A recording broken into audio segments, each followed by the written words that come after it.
Olá, para que anunciar o Evangelho? A finalidade seria ficar famoso? Seria fazer a cabeça das pessoas? Seria seria esse o objetivo de pregar o Evangelho? O apóstolo Paulo, ele tem as suas palavras finais aqui à igreja de Roma na sua carta, portanto, nossa última mensagem desta série.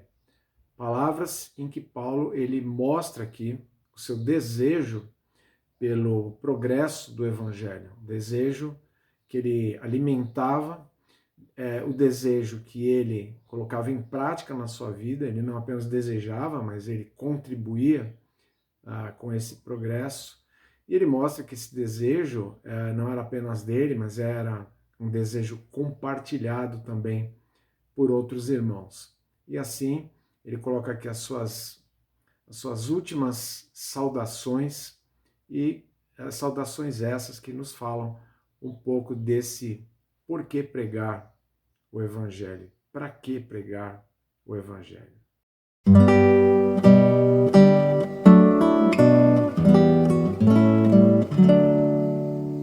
Então, nós estamos aqui no capítulo 16, e nós vamos ler aqui do versículo 21 até o 27. Timóteo, meu cooperador, envia-lhes saudações, bem como Lúcio, Jason e Sosípatro, meus parentes. Eu, Tércio, que redigi esta carta, saúdo vocês no Senhor. Gaio, cuja hospitalidade eu e toda a igreja desfrutamos, envia-lhes saudações. Erasto, administrador da cidade, e nosso irmão Quarto enviam-lhes saudações. Que a graça de nosso Senhor Jesus Cristo seja com vocês todos. Amém. Ora, aquele que tem poder para confirmá-los pelo meu evangelho e pela proclamação de Jesus Cristo, de acordo com a revelação do mistério oculto nos tempos passados, mas agora revelado e dado a conhecer pelas escrituras proféticas, por ordem do Deus eterno, para que todas as nações venham a crer nele e a obedecer-lhe, ao único Deus, sábio, seja dada glória para todo sempre, por meio de Jesus Cristo. Amém. Pois é, para que anunciar o Evangelho? Paulo nos mostra aqui neste texto que o progresso do Evangelho é do interesse de todos os que creem. Quem crê em Jesus, quem é justificado pela fé em Jesus, sabe o benefício que isso representa, sabe o bem, a preciosidade que isso é, e deseja que as pessoas, não apenas aquelas que são próximas, mas aquelas que estão distantes, deseja que o maior número possível de pessoas seja beneficiado. Para isso, é necessário que o Evangelho seja anunciado, que ele seja proclamado, seja pregado, ou seja lá o termo que nós usarmos. O fato é que ele precisa ser ouvido, precisa ser conhecido pelas pessoas. Paulo fala aqui de outras pessoas, né? Ele tinha dito lá que as igrejas, na última passagem que a gente viu, que as igrejas mandavam saudações ali para o pessoal de Roma, para os irmãos de Roma, sem especificar, mas agora ele menciona aqui alguns indivíduos. Ele fala de cooperadores, cooperadores como Timóteo, como Gaio, como Tércio. Timóteo, a gente precisaria aqui de uma mensagem toda à parte para falar de todo o seu valor para o apóstolo Paulo, alguém que a gente poderia classificar como um delegado apostólico, uma vez que ele foi comissionado pelo próprio Paulo para várias tarefas, para várias responsabilidades. Ele ficou incumbido de muitas coisas. Um auxiliar assim de grande valor, de muita importância, que estava sempre junto, apoiou Paulo, ajudou Paulo, se deslocou para lugares para cumprir responsabilidades que o apóstolo Paulo não conseguia cumprir sozinho, não podia estar em dois lugares ao mesmo tempo. Então, por isso é que a gente diz que ele era uma espécie de delegado apostólico. Não era um apóstolo, mas era alguém cuja autoridade foi dada diretamente por um apóstolo, alguém que tinha, sim, essa proeminência ali na igreja. Ele está enviando saudações lá para o pessoal de Roma, para a igreja de Roma. Outro que é citado aqui é Gaio. Paulo diz que desfrutou da sua hospitalidade, bem como toda a igreja.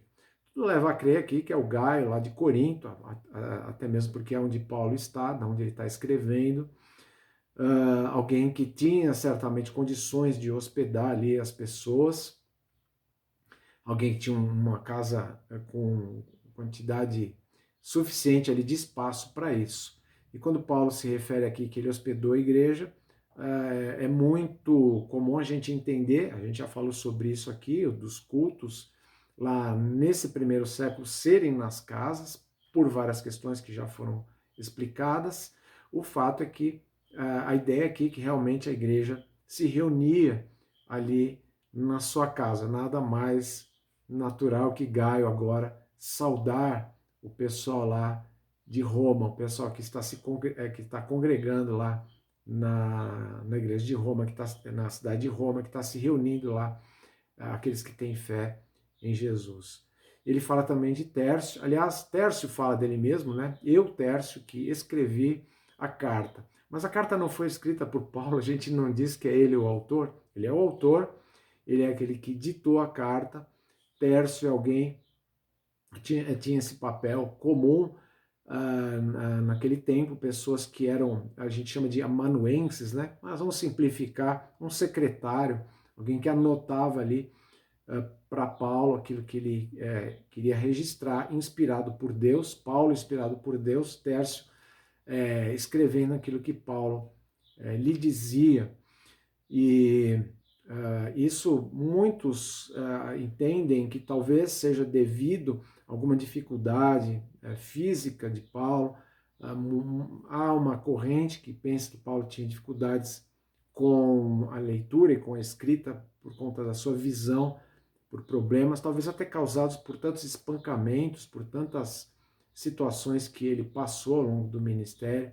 Enfim, a questão aqui é que ele tem um secretário que está se unindo a ele e que, olha, eu vou aqui colocar minha própria saudação, tá bom, Paulo? Quero me incluir aqui nessas saudações. Além disso, Paulo cita Lúcio, Jason, Sosípatro, que são chamados de parentes aqui, mas podem ser simplesmente compatriotas, israelitas.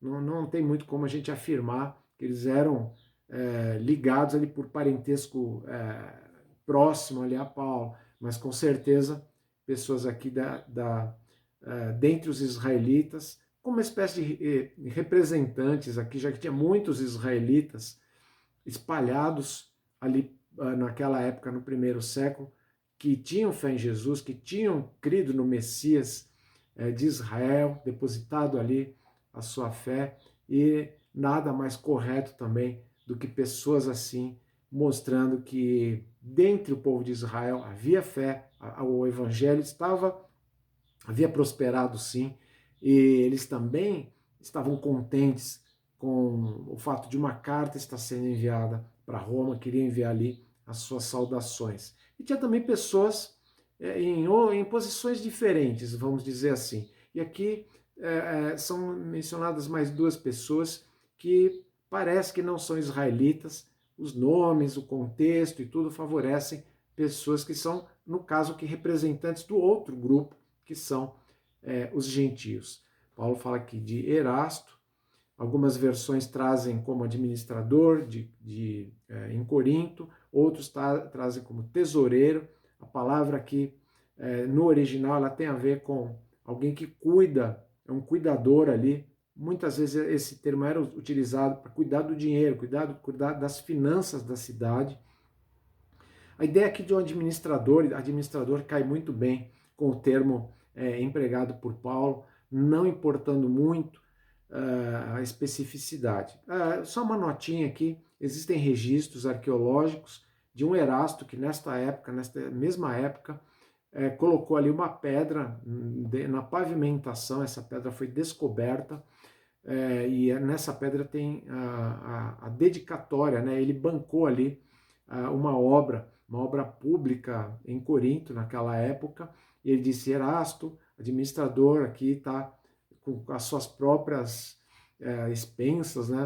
Dentro do seu próprio bolso, né? Está aqui financiando esta obra. Até hoje a gente vê coisas assim, coisas desse tipo, está lá o registro, existiu de fato ali, claro que existe, mas a gente tem, além do registro bíblico, o registro arqueológico.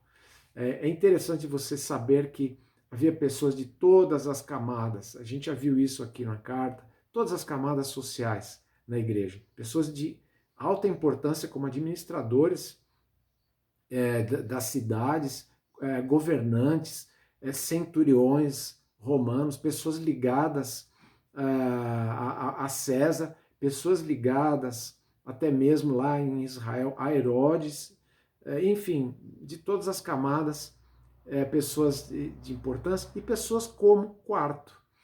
Quarto, um nome, parece um nome interessante, né? Há um registro aí de que os romanos tinham esse costume, né, de colocar o nome nos filhos aí pela ordem, né, primeiro, segundo, terceiro e quarto, é até bem interessante isso. Mas a gente apenas tem a designação aqui de irmão, simplesmente irmão, isso já é o bastante, não importa quem ele é, o que ele fazia. Podemos averiguar, todas as especulações são feitas sobre isso, mas aqui eu queria destacar esse contraste, o contraste de alguém que tem um cargo, alguém que não é mencionado, é quase um anônimo, quase uma pessoa desconhecida, o que nos mostra que tem pessoas em posições diferentes, tem judeus, tem não judeus, tem cooperadores mais diretos, cooperadores que não são tão diretos, tão ligados ao apóstolo Paulo. O fato é que o evangelho chegou na capital do império, havia uma igreja estabelecida ali, havia pessoas se reunindo ali. Isto é o ponto de interesse. Enviem saudações. Saudações, o pessoal está enviando saudações aqui. É um abraço à distância, digamos assim. É uma alegria por saber que aqueles irmãos estão ali, que o progresso chegou à capital, o progresso do evangelho fez com que ele chegasse até a capital do império, fez com que ele chegasse no ponto central ali de todo aquele mundo antigo, de todo aquele mundo do primeiro século.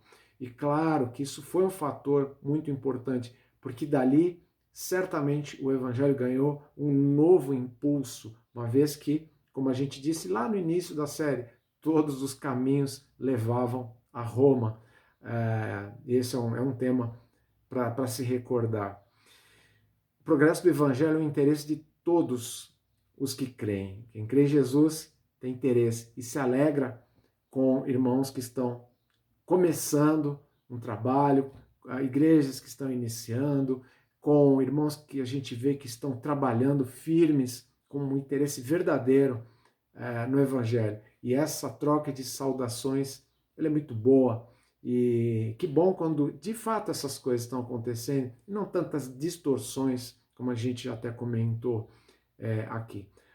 Paulo também fala aqui, além de que o progresso do Evangelho é do interesse de todos os que creem, ele menciona aqui o fato de que o Evangelho, o progresso do Evangelho, melhor dizendo, ele glorifica a Deus. Isso que a gente vê aqui a partir do versículo 25.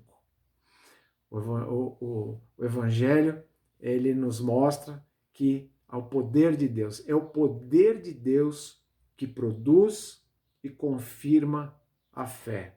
Veja, ora, aquele que tem poder para confirmá-los pelo meu evangelho e pela proclamação de Jesus Cristo. Tem muita coisa aqui, né? Deus mesmo manifestou o evangelho no tempo devido. Porque ele diz o seguinte, de acordo, continuando aqui no versículo 25, com a revelação do mistério oculto nos tempos passados, mas agora revelado e dado a conhecer pelas escrituras proféticas por ordem do Deus eterno. Portanto, esse progresso ele não aconteceu por acaso. Paulo está explicando aqui mais uma vez que ele é o poder de Deus, é o poder de Deus produzindo e confirmando a fé, manifestando o evangelho no tempo devido. Ou seja, as escrituras lá do Antigo Testamento já previam que algo haveria de acontecer, de que os gentios receberiam luz, os gentios seriam beneficiados pela salvação.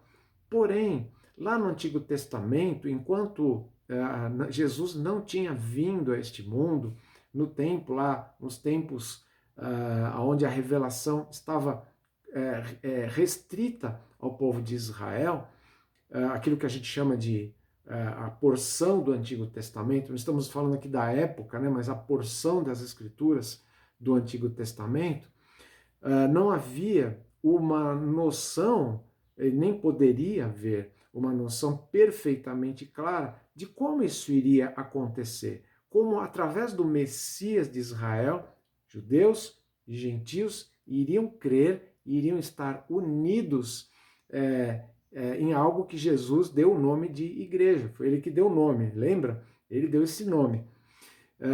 Portanto, esse mistério, Paulo não está falando aqui mistério no sentido de coisa, ocultismo, não, é algo que estava até aquele tempo por desvendar, mas agora foi manifesto, se manifestou, o evangelho se manifestou na pessoa de Jesus Cristo e foi transmitido pelos apóstolos, estabelecendo assim as bases da igreja.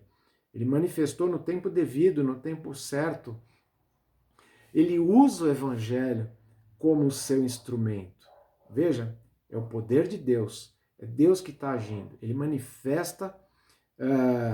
manifestou o evangelho no tempo certo porque ele tem o poder para isso.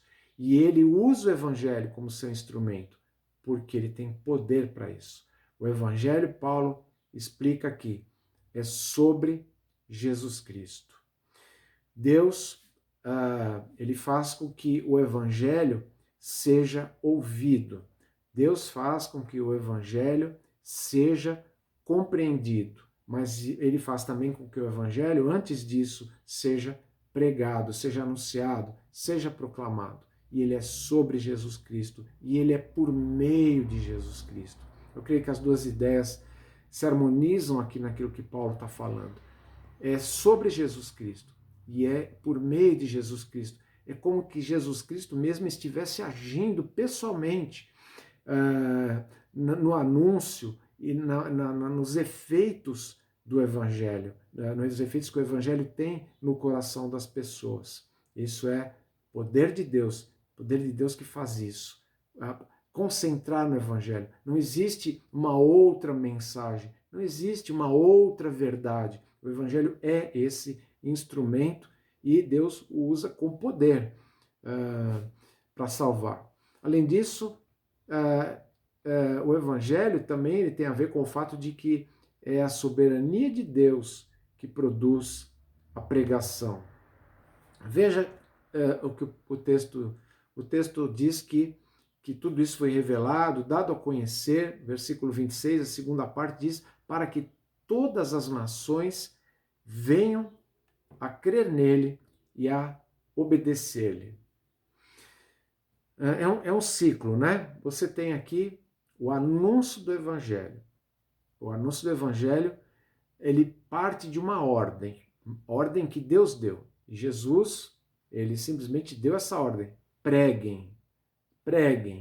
Isso é uma ordem, isso não é algo opcional, é algo que tem que ser feito. Mas essa ordem, ela não tem a ver só com uma palavra vazia, não é só dar uma ordem, mas é fazer com que a ordem se cumpra. Isso é muito importante, porque nós sabemos, pela palavra de Deus, que Jesus não apenas ordenou que o evangelho fosse pregado, mas ele faz com que ele seja pregado. Ou seja, é uma ordem que ela vai ser cumprida, de uma forma ou de outra. O evangelho será pregado.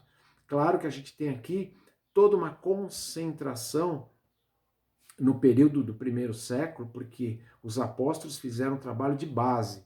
O evangelho que se espalhou naquele primeiro momento no Império Romano, ali ele se assentou, as primeiras comunidades cristãs se formaram e depois as gerações de cristãos foram se sucedendo e assim se multiplicando e prosseguindo adiante. Deus sempre atuando, porque ele tem plena autoridade. Deus tem plena autoridade para dar ordens e para fazer cumpri-las. E o evangelho tem se cumprido, o evangelho tem se espalhado, porque Deus assim o quis, Deus assim o ordenou. O progresso do evangelho glorifica a Deus.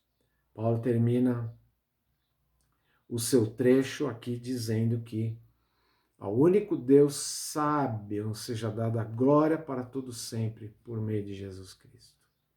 A sabedoria que é exclusiva de Deus, ele fala que essa sabedoria é única, ele é o único Deus sábio, não tem alguém que seja comparável a ele. O que ele faz?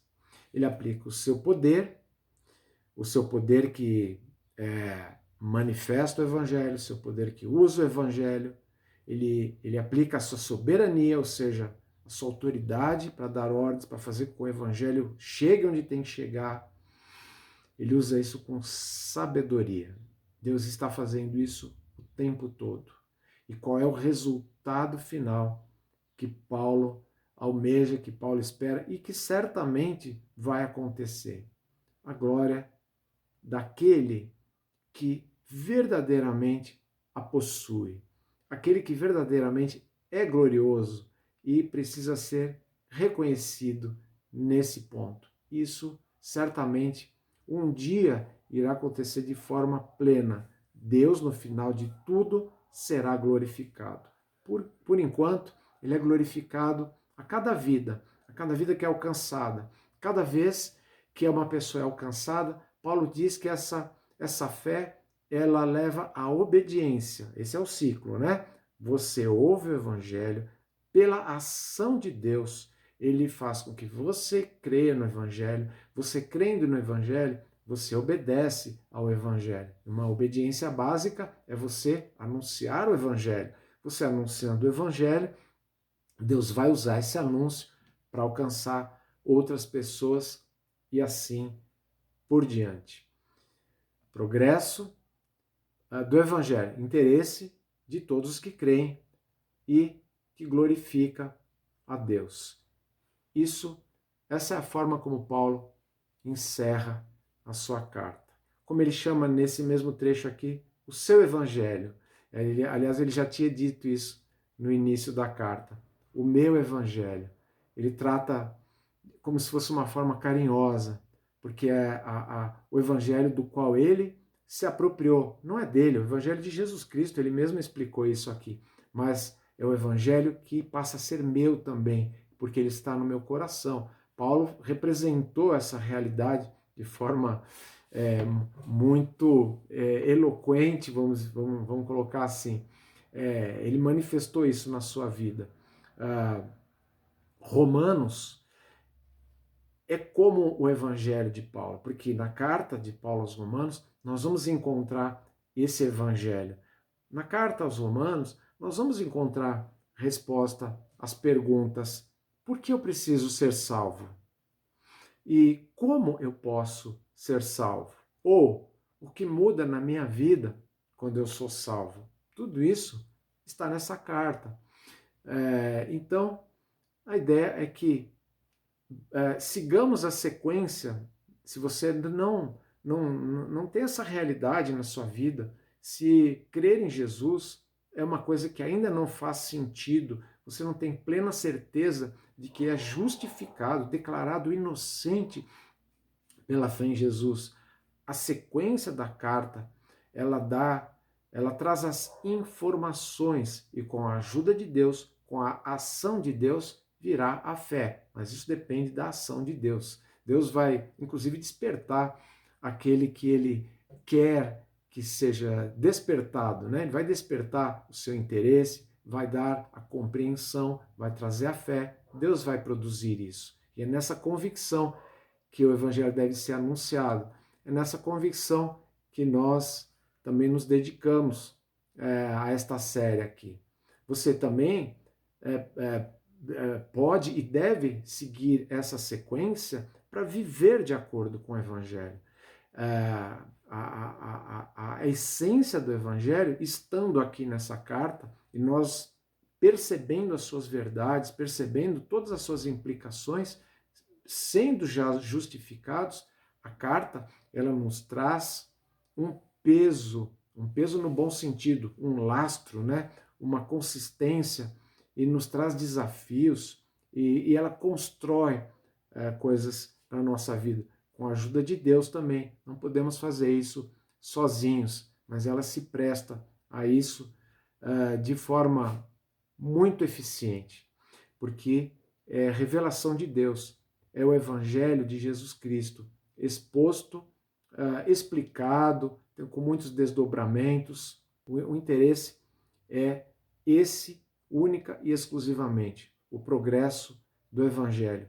E assim pessoas alcançadas e transformadas pela palavra de Deus. O grande descanso, a grande vantagem, se é que a gente pode chamar assim, é ter um material tão rico e, claro, com grande temor de não ultrapassar aquilo que está escrito. O desejo é que, ao terminar, tudo isto seja bem aproveitado, seja de grande proveito na vida de cada um. Então, que Deus abençoe.